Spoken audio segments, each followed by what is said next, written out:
Okay, welcome to another Liquid Bullet production. Joining me today is a guest I've asked to come on who's absolutely fascinated me. 3 months ago, we spoke about what we're going to talk about today. I would have laughed, but certain things I've seen and questions I've not been able to answer myself has brought me here today. So, Mark Sargent, thank you for coming on. Hello, and thank you for inviting me. It is a pleasure and always great to talk to people over in the UK. So, Mark, first of all, we're going to shock quite a few people, or especially a few people around me at the moment. We're going to talk about a flat Earth. But before we get into that, can I just roll you back a little bit to the beginning for you? So sort of where you grew up and sort of how you stumbled onto this sort of stuff. Yeah. I grew up in the northwest corner of the United States, otherwise known as the ultimate UK spinoff. And I born and raised up in Seattle. And then I, did various odd jobs, but I ended up in the 90s playing video games for a living, of all things, out in Colorado. Yeah, go figure. I played video games for a living back when it was a 9-to-5 job. Sit at your desk. None of this crowds and tournaments and big money. Oh no, I was working for a living. And then I taught proprietary software for the better part of 20 years out in Colorado. And I traveled all over the country and various places outside the country, teaching people about software that was overpriced and very complex. And during that entire time, I never got married or had kids. I was either too busy or just wrong circumstances.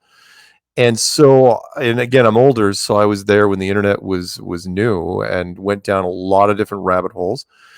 I have an opinion on just about every conspiracy you could possibly think of. But Flat Earth, I never looked into. It was dumb, it was silly, and it's the only conspiracy we debunked to children, which I thought was interesting. And so I decided on a weekend in 2014 to take a look at it and just knock it out and be like, I can solve this thing in a weekend. And that weekend turned into weeks, which turned into months. And 9 months later, I gave up. I said, you know what? I can't prove the globe in a court of law anymore. I can't. I mean, you can get close, but you can't quite get there. And so I made a series of videos and put them out on YouTube with all my contact information, because that's a great, smart thing to do, is to completely dox yourself on the internet. And thought that some academic, I did deliberately because I thought some academic would write me back and say that, here's where you went wrong. You forgot this little mathematical equation. And then you could shut down your YouTube channel. But the opposite happened. I started getting calls from subject matter experts from different parts of the world and all branches of the military and pilots and engineers and you name it. And then it just started snowballing. All sorts of other people started making content. Just about every channel you can think of on the internet did a Flat Earth video at one point, either pro or con. And here we are, 8 years later, documentary on Netflix, 3 books on Amazon. I don't know how many times I've been interviewed, honestly. I lost count a long time ago. And it's been a heck of a ride. But yeah, my humble beginnings, where I didn't know what I was looking at. I couldn't see the forest for the trees, but here we are. So how did it first what first made you think that the Earth could be flat, possibly? The first thing that got me into it was a video by a Canadian guy named Matt Boylan. He was the first guy that really caught my attention. He had claimed, and I don't know if you'd seen the Netflix documentary, but he claimed that he worked for NASA. I don't think he actually worked for NASA. I think he worked for a guy who worked for NASA. So there was a degree of separation there, but it always sounds better when you remove that degree. But the story went that he was at this party in the United States, in the northeast part of the United States, and it was a very exclusive type of thing. He was a young, good-looking kid out of Montreal, and he was a painter, he was an actor, he was a comedian. He did a lot of things. I will say this guy was pretty talented. And there was a power outage at this party. And if anyone knows anything about how parties go, if the power goes out and you're down to wine and candles, it's basically story time. So everybody, telling stories, and these are rich, powerful people, and a lot of them worked for NASA or worked for scientific organizations that were, high level in the United States. And one of them was talking about the Antarctica. And he was saying that, he had heard a rumor that the GPS system doesn't work down there. And another guy goes, hey, because everybody, these were high level guys. It's like, hey, Frank, you should send a team down there to verify that. And then some other guy chimes in. And this guy was, a cut above the rest. And he goes, well, if he sends a team out that far, they're not coming back. it's like, well, why isn't he coming down there? It's like, because GPS doesn't work out there. And Matt, who's just this young 25-year-old kid drinking wine and like has no idea what's going on. It's like, well, why doesn't GPS work down there? Is it too cold? He goes, no, because it's flat. And he didn't get it. Other people in the room understood this. Matt did not get it. And so the guy proceeds to take a piece of chalk and go and start drawing on the granite floor in candlelight. And he starts drawing the world as we know it, with all the continents and the North Pole in the center. And, it looks like a giant dinner plate. It would have been a great movie shot, because supposedly when he was done, as he's drawing, he's talking about thermal processes and how energy transfers and how everything works, and it all comes down to temperature and energy. And it's not necessarily about the sun; it's about the underwater conveyor systems that move most of the energy, and some in the jet stream. But when he was done drawing it, Matt was looking from up above, and he drew the UN flag.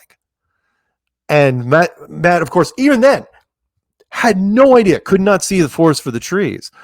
It took years before Matt finally, he's home one day, he's like, wait a minute. He wasn't drawing that metaphorically, he was drawing that literally. Like the world is actually this flat thing, we're living in this giant pond with these islands that we know as continents in the middle of them. And it was such an intriguing story. I'm a big guy in plot lines. I've absorbed so much media over the years.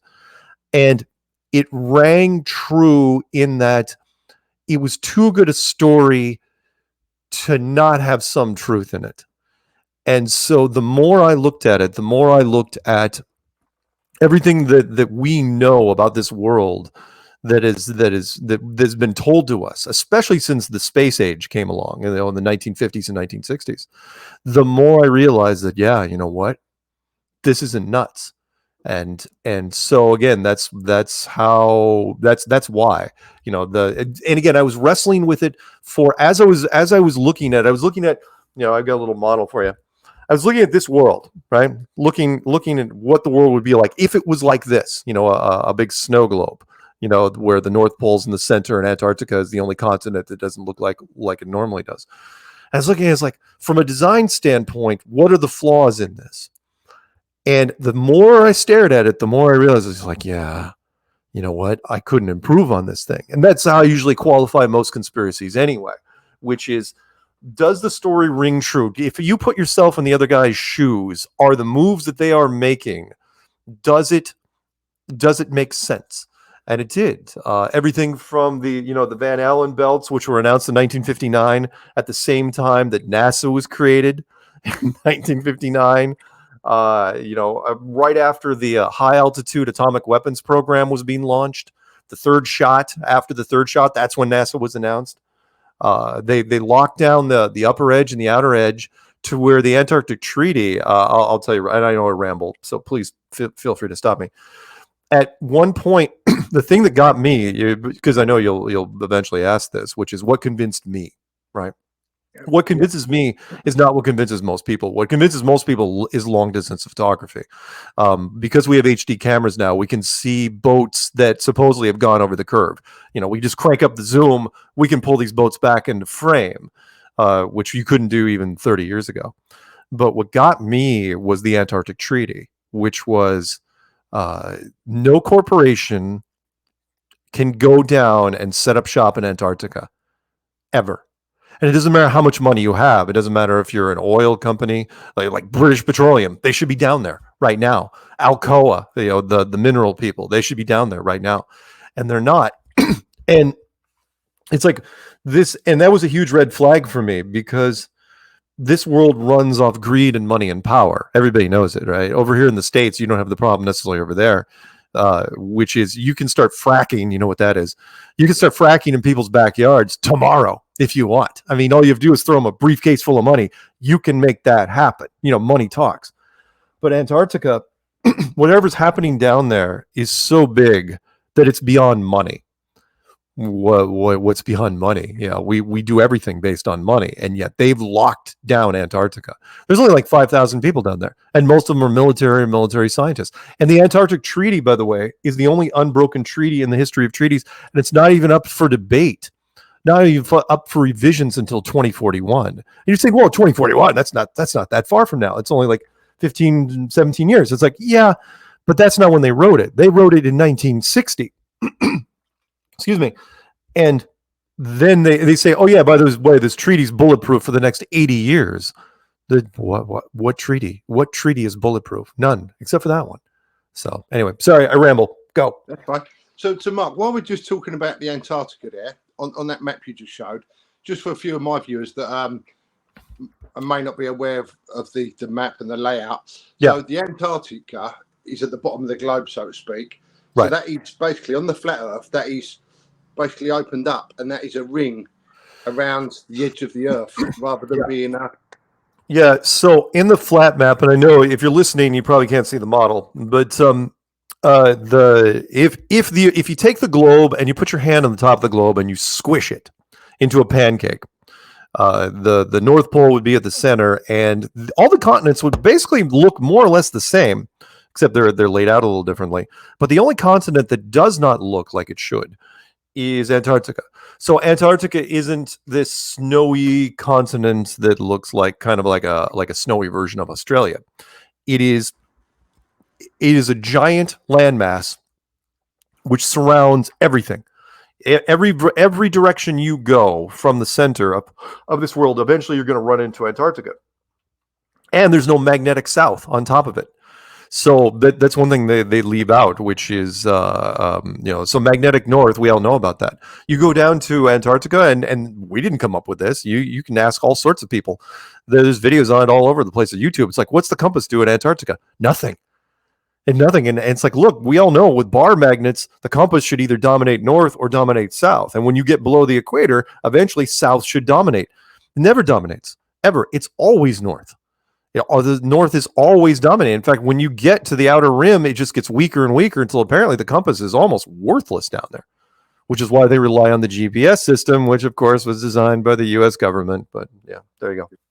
Mark, I'm just going to step on a bit that really hit home for me. Yeah. The flight paths. So, as you say, the flight paths would be easier to go as a globe is round that way to the shortest route rather than across.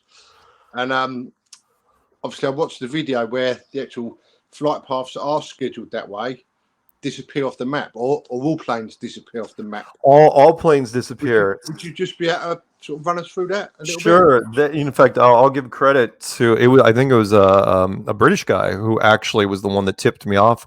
He wrote me early on before I'd even written the clue, and he goes, "Look at the long haul flights." I didn't even know long haul was a term. And what he meant was any flight that goes from continent to continent. And so there are all sorts of flight trackers. If you've ever been on a plane, your plane, you can watch it in real time, but it's a lie. It's an illusion. When the plane gets out over open water, and by that I mean, if there isn't an island within 150 to 200 miles of your plane, your plane is only tracked approximately, meaning, with any plane flight, they know exactly where you are in minutes and seconds, your latitude and longitude, right? We all know this. But when you get over open water, especially in the southern hemisphere, if you're looking on a globe from like Australia to South America to Africa, you get over open water. There's big chunks of ocean with no islands in them, and no radar towers. And so what happens is your plane, your graphic is still there, but if you look behind the scenes, you look at latitude and longitude, it changes. It goes into estimated or approximated mode, which means they know approximately where you are based on your current airspeed. They don't know exactly where you are. So if your plane goes down when you're in that mode, yeah, they can't find you. They don't know where you were when you went down in the first place. I've always wondered that, because there has been a couple of airplane crashes and they can't find where the remains. Oh, the MH370s. I mean, those where they went down the Indian Ocean. Those really bad timing, because we paid attention to those. And what really struck me, I'm from an aircraft town. Boeing is just down the street from here. Boeing, who makes a lot of big jets, big military contractor for the United States, and that was a 777. That's state of the art, flagship, and with multiple redundancy black boxes. And to this day, years later, we have no idea where the freaking planes were. I mean, come on, you should dig up the black boxes just so you can create a cover story. We don't know. We do not know what happened to those freaking flights. The other thing about the flight trackers is they send you in directions, especially GPS. What really doesn't make sense is the routes, which is the routes on a globe look like they're well. First off, there's a couple things that don't happen. Meaning, there was a travel agent I was working with who did only Southern Hemisphere flights, and she goes, "You'd be amazed." She goes, "You don't know how lucky you have it where you are. You can always get direct flights from somewhere to somewhere. It just comes down to how much money you're going to spend, right? You can always get direct flights." She goes, "There are flights in the Southern Hemisphere from capital cities to capital cities where you can't get a direct flight. Oh, you can get a first class flight, but you are bouncing off of somewhere." And what was amazing is these flights, again, you can do it yourself without paying a dime. You can, kind of go on different flight things and book flights. The flights will go way, way north into the Northern Hemisphere and come down with these huge arcs. Huge arcs. And there's no reason for these flights to go into the Northern Hemisphere and the Southern Hemisphere. Every commercial pilot will tell you, the airlines, it all comes down to price of fuel. That's where they make their money. They are really anal about monitoring how much fuel they burn. They're not going to go way out of the way to pick up passengers? No. I mean, the fuel they would burn, the money they would spend would be outlandish. But if you look at those same routes on a flat map, those high arcing things turn into shallow dog legs. If they're not direct, if they're not almost straight lines. There's a wonderful book that we came out with, was it last year or the year before, called, I think it was 16 Emergency Flights on Flatearth. That's the big giveaway, which is the emergency flights. It's not even the normal flights. It's the emergency flights. So if you're on a flight and somebody has a heart attack or somebody has a baby or something, like, they got to land now, right? So you are diverted usually to the closest airport that you can get to.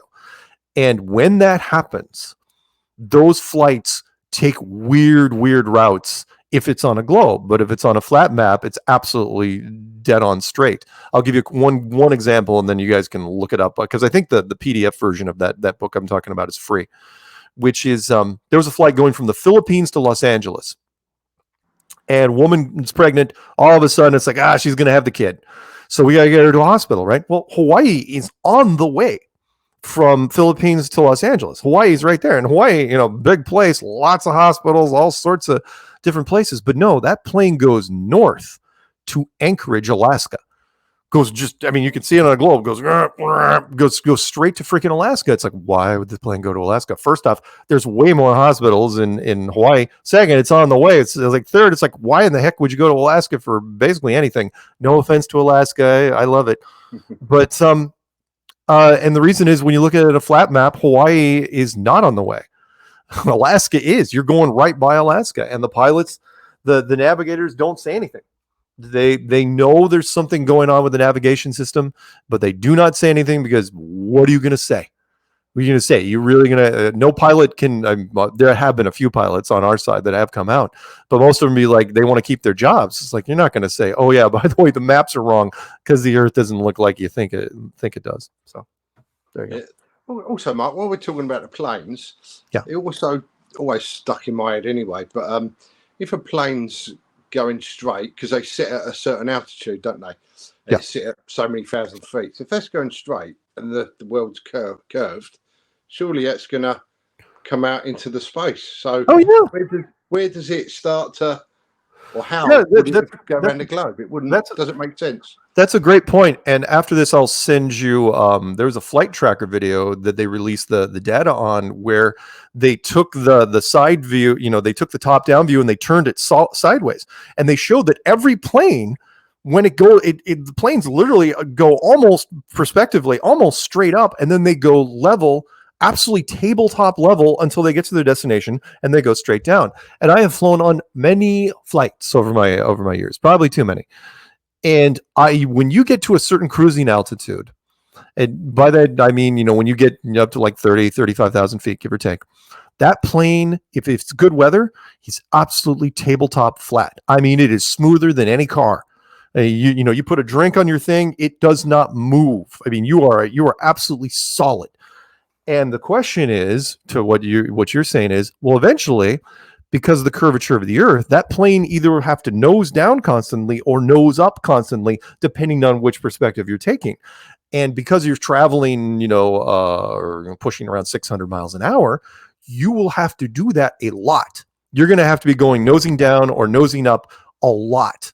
In like every minute, you're going to have to be doing that. And I'm telling you, from a guy who flies a lot, and any pilot will back me up on this, which is, when your plane even drops 1,000 feet in altitude, you feel it. I mean, 1,000 feet doesn't seem like much in an airplane, but it is. It's a huge amount, and you feel every dip. You feel everything. That's why we feel turbulence. And turbulence, you're talking less than 100-foot drop in most cases. When it comes to turbulence, and we feel every freaking foot of that.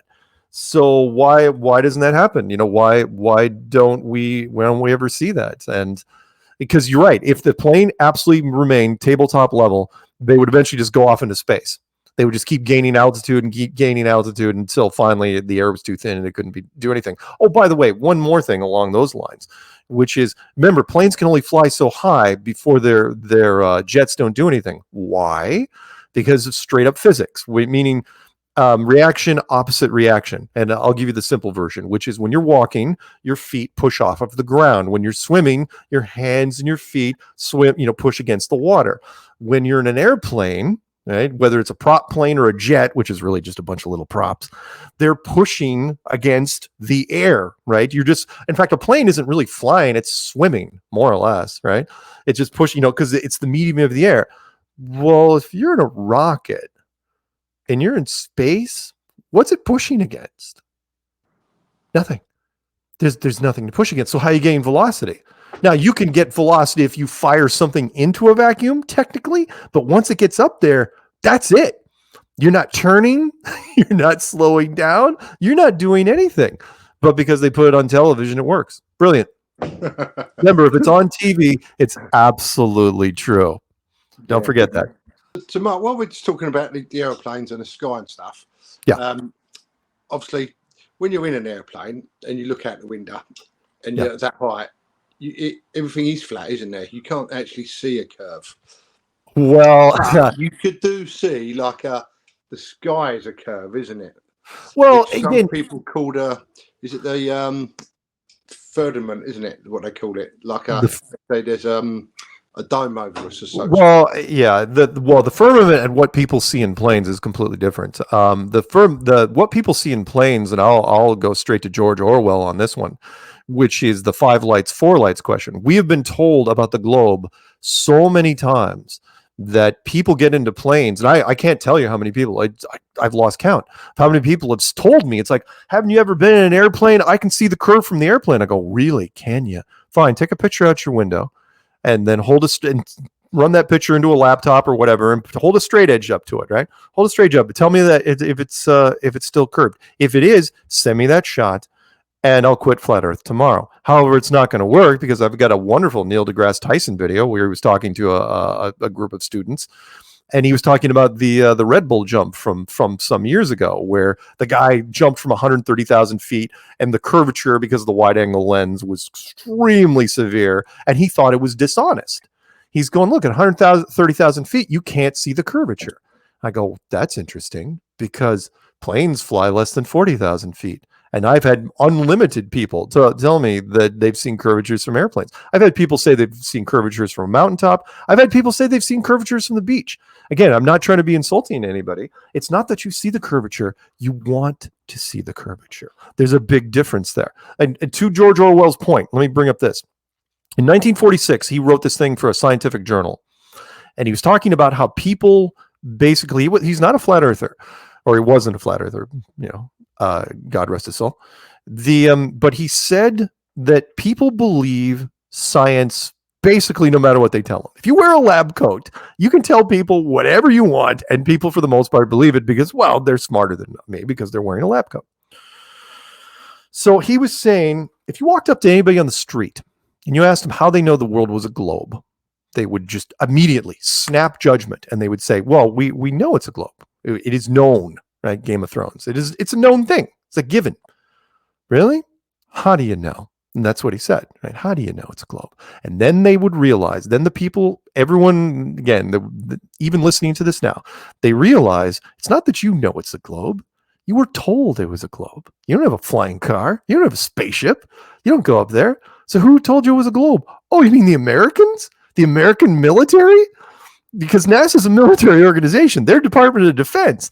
So the American military tells you all these photographs we took were real. Absolutely. We went to the moon and back 6 times. Yeah, America, we're the greatest. So what I thought was interesting was he wrote that in 1946. Well, NASA wasn't even founded until 1958. How did everybody in the world know in 1946 there was a globe? It's because they were told. That was it. I mean, there was no space program in 1946. The war had just ended. So how did everybody know? It was, again, I'm not trying to pick on people. It's not that you were fooled. It's your parents and their parents and their parents going back generations, probably further than you can even track your family tree. So you were born into this. You were born into a world. Again, it's why you put a globe in the class. I don't know what they do in the UK, but over here, it is what we tell kids almost like the first week of school. Which is like, oh yeah, we used to think it was flat. Now we think it's this little thing right here. And then we put this, a big version of this in the corner of the classroom, and you just leave it there for 12 years. It is amazing. I mean, CIA pays top dump money for that sort of conditioning. And that's it. So and it's usually right under the American flag. So gotta remember, there's people that enter our military here just based on that they've seen the American flag in the classroom for 12 years. Right? It's like, oh yeah, it's the flag. I'm willing to fight for that. Yeah, that's where we are. Oh yeah, that's the globe. That's where we are. I'm willing to defend that. It's like, okay, all right, that's fine. The globe is just a toy. It's just a model that was given to you a long time ago, and I understand. I get it. Yeah, I think like you say, because you sort of been brought up with that all the way along your life, you don't ever feel a need to question it because why would you? Just instantly presume that is correct. It's not until something triggers something for you to go and do a little bit of research for yourself that stuff starts not adding up. There's all sorts of things. I mean, little things that, again, you're told this over and over. I'll give you a couple more quick ones. I mean, we've all heard, of course, the funny thing that scientists still don't know, like, for how bumblebees fly, right? They're too big, they're aerodynamic, the wings are too small, they can't. But they still fly. They still go from here to there. So, as long as it's repeatable, you know what? We don't care. We're just going to wave it off as one of those things, even though engineers say that it's impossible. But if you take that to a bigger thing, I'll give you a quick one, which is they don't know. And you can ask anyone that specializes in science about this. They don't know how planes fly. Meaning, we all know, if you know about thermodynamics, you guys don't know how a plane flies. I'll give you a quick lesson. The air moves faster over a curved surface, which is why the top of the wing is curved, and then the bottom is flat, so it creates lift. And the faster you go, the more lift. But then you ask the question, you ready for it? Ready? So why does the air move faster over a curved surface? Well, we don't know, but it does. So therefore, and you can talk to guys that specialize in fluid dynamics. Oh, they can get you close, but they know full well. It's like, yeah, I don't know why. It just is that way. Right. And because the plane goes from point A to point B, it's like, it's science. If it's repeatable, is one of my biggest pet peeves about science, even though we're talking over science right now. Which is, if it's repeatable, it's science. Doesn't matter if it makes sense at all. If it's repeatable, in fact, I used to call, I still like it, which is, science is just magic without mystery. That's all it is. Things that we used to say were magic, if it's repeatable enough, well, it's not magic anymore. Nope, it's science. Like, that's great.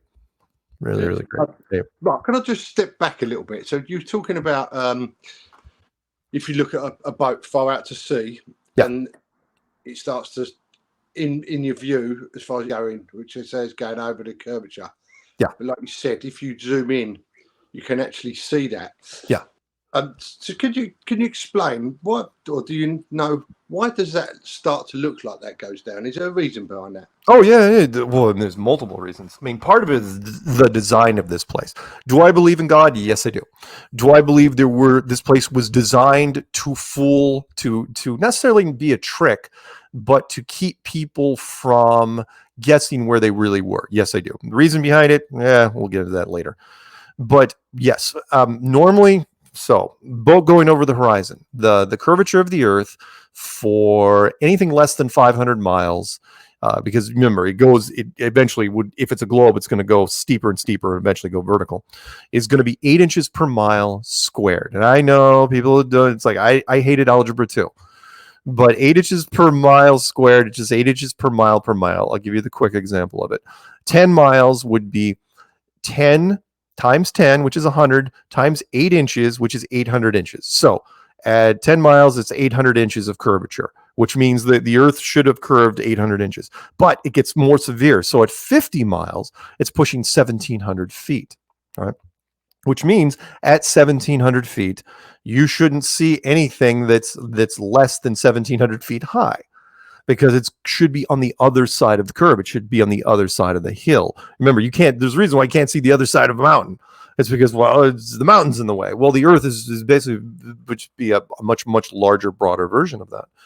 So we started noticing that when we were looking off into the distance, boats and lighthouses and land masses and all sorts of other things, and oil rigs that used to be gone because you couldn't see them because camera technology wasn't very good, are now here. And now, that being said, because of how this place was designed, you remember what we're breathing in right now is only 99.9% transparent, and it's just invisible to us. So you're basically just breathing in a thin version of water. In fact, what you're breathing is mostly nitrogen. It's 80% nitrogen and 20% oxygen. We'll leave out the trace gases for now.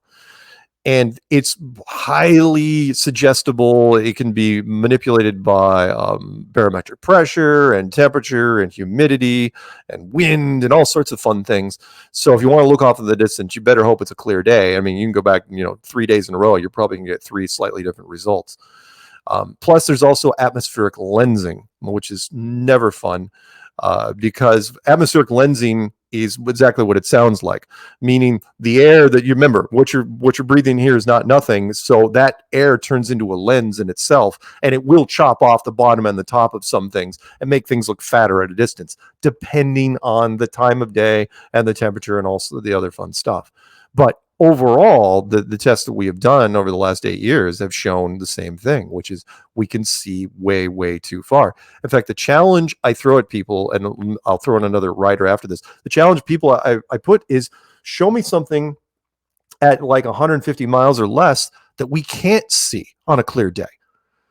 Because that's basically the limit of how far you can see on any given day, because the atmosphere gets too thick. Because every once in a while, someone will, again, I'm not picking on people. Look, the physics club over here in the United States, in our schools, are very small. The math geeks, all the nerd groups in high schools, very, very small. Everybody else, big groups. Nerd groups really, really small, because they'll say, hey, why can't you see Japan from California? Why can't you see Europe from New York? And why can't you see Mount Everest from everywhere? because technically Mount Everest is the biggest area. You know, you should be able to see it from everywhere. I go, because the air that you're breathing in is not perfectly transparent. It gets thinner, you know, it gets more dense, 70%, 60%, 50%, to where eventually at 200 miles, less than 200 miles, you can't see most of the stuff, which is why, sorry, real quick, world record photography, you know, how far you can see is always taken from mountain peaks. Why? Not because of the height, because the air is so much thinner up there. And in fact, we've had guys that have gone on planes. One notable one from YouTube is called Jay Tolan Media. He shoots long distance photography from outside of airplanes at 30,000 feet, and he can see way further, way further. Sorry, one more real quick, because I know I'm throwing a lot of stuff at you. There's a spy plane pilot, retired, who goes around the United States and tours and gives lectures. He used to fly the SR-71 Blackbird, which was my favorite in terms of looks. Very sexy aircraft. But he said at 70,000 feet, he could see the coastline of California from Phoenix, Arizona. And if you look at that on a map, it's like, that's way too far. And I don't think he even realized what he was looking at. Plus, he said he could see Canada, where Canada met the United States, when he looked off to his right from Phoenix. And it's like, well, that's even further. That's ridiculous. But he's just talking about it. Most people don't get it. And every pilot, well, I shouldn't say every pilot, our pilots, they get it. But there's lots of pilots that don't understand. It's like, yeah, on a very, very clear day, you can see way too far at high altitudes. But because they doesn't click in, it doesn't register. It's like, oh, hey, because of the curvature of the Earth, we shouldn't be able to see that far. They don't get it. So there you go. Sorry. So Mark, while we're talking about vision there, Mark, just a quick question. So also, you know, like if you're on a hot day, you can sometimes see in the distance, looks like water, like a mirage, isn't it? Yeah. So surely that would come into play as well. If you're looking across the sea at a boat on a hot day, surely that mirage would make the water look higher anyway. So it would look like that. Yeah, when the temperature rises, and there's some wonderful video that we grabbed from a place called Skunk Bay over here, which was, and it can be anything. But you look at time lapse of any water, any city, anything next to water. And what'll happen is it's not a full-blown mirage like superior or inferior mirages, especially superior. They go full-blown inverted, which is, you know, that whole desert mirage thing where you see water in the desert. But yeah, when the temperature rises and everything starts changing with humidity, it'll look like the sea has risen to the point where we've seen it's like, oh yeah, by the way, that town apparently is underwater. And it's not anymore. It's like, no, it's not necessarily a full-blown mirage, but it is an atmospheric effect. And it is kind of like an atmospheric lensing, or what is it called? Fata Morgana, I think, the Fata Morgana effect on top of it. So yeah, again, if you're going to be shooting long-distance photography, you got to be patient, and you can't just go out one day and say, oh, this decides it. Go to the same place or multiple places and shoot multiple angles. I mean, which we've done for 8 years.